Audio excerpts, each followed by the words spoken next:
ऑफिसमध्ये डे आणि night shift करून मी चाललो होतो बदलापूरला किरण दादाच्या मुलाचा 5वा वाढदिवस अनाथ आश्रमात साजरा करण्यासाठी. बदलापूरला पोहोचल्याबरोबरच नदीच्या थोडं पुढे गेलं की छत्रपती शिवाजी महाराजांचं स्मारक लागेल. तिथून आपल्याला लेफ्ट घेऊन 100 मीटर अंतरावरच सत्कर्म अनाथ आश्रम आहे. हा वाढदिवस फुग्यांच्या आवाजात नाही तर कोणाच्या जीवनात उजेड देत साजरा करायचा होता. सचिन आणि मी अनाथ आश्रमात पोहोचलो होतो तर अनाथ आश्रमाचं अजून कलरिंगचं काम चालू होतं आणि परेश काय आला नव्हता. तोपर्यंत परेशची आम्ही वाट बघत बसलो होतो. तोपर्यंत परेश पण आला पाठीमागणं आमच्या. परेश आल्यानंतर परेशने पहिल्यांदा सचिनची गाठ घेतली कारण खूप दिवसानंतर आम्हाला परेश भेटला होता. परेश कोलकात्याला गेला होता. आता कोलकात्यावरून आल्यानंतर पहिल्यांदाच आम्हाला भेटला. नंतर आम्ही ऑफिसमध्ये गेलो. ऑफिसमध्ये पहिल्यांदा आम्ही एंट्री केली आणि एंट्री केल्यानंतर आम्ही चाललो होतो बर्थडे सेलिब्रेट करण्यासाठी. गाडीमधलं सर्व सामान काढलं. सामान काढल्यानंतर आता बर्थडे बॉय पाशी आलो. आमचा बर्थडे बॉय आमची वाट बघतच बसला होता. हा बघा आमचा बर्थडे बॉय. सर्व मुलांना त्यांच्या वर्गात बसवलं होतं. वर्गात आम्ही गेल्यानंतर सर्वांनी पहिल्यांदा आमचं स्वागत केलं.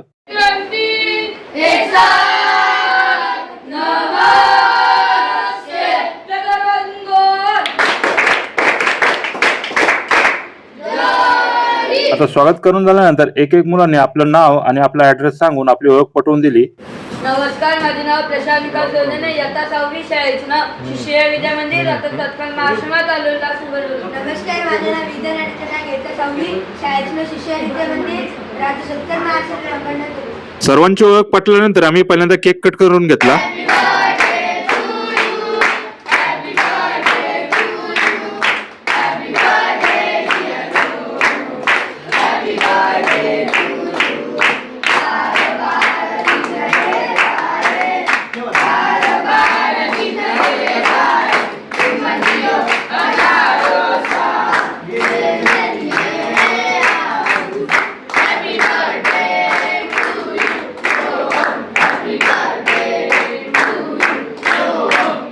योमच्या वाढदिवसानिमित्त आम्ही त्या सर्व मुलांना कॅप आणि टॉवेल भेट दिली.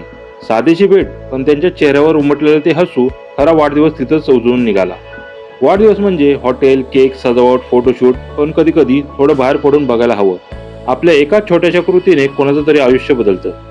कोणाच्या आयुष्यात आनंदाचा दिवा पेटतो. अनाथ मुलांना गरज असते प्रेमाची, ओळखीची, आधाराची, आणि आपण त्यांना दिलेला थोडासा वेळ त्यांच्या मनात वर्षभर जागा करून जातो. योमचा वाढदिवस आम्ही साजरा केला पण खरा आनंद त्यांच्या मिळालेल्या हसण्यातच होता. आज योमलाही कळलं, आनंद घेण्यात नाही तर आनंद देण्यात असतो. समाजाला एकच संदेश, जेव्हा शक्य होईल तेव्हा एकच सत्कर्म जरूर करा, कारण आपल्या छोट्याशा कृतीतून कोणाचं भविष्य उजवू शकतं. वाढदिवस वर्षातून एकदा येतो पण मानवता दररोज साजरी करता येते. जय शिवराय. आणि तुम्हालाही अशी मदत करायची असेल तर नक्की माझ्याशी एकदा संपर्क साधा.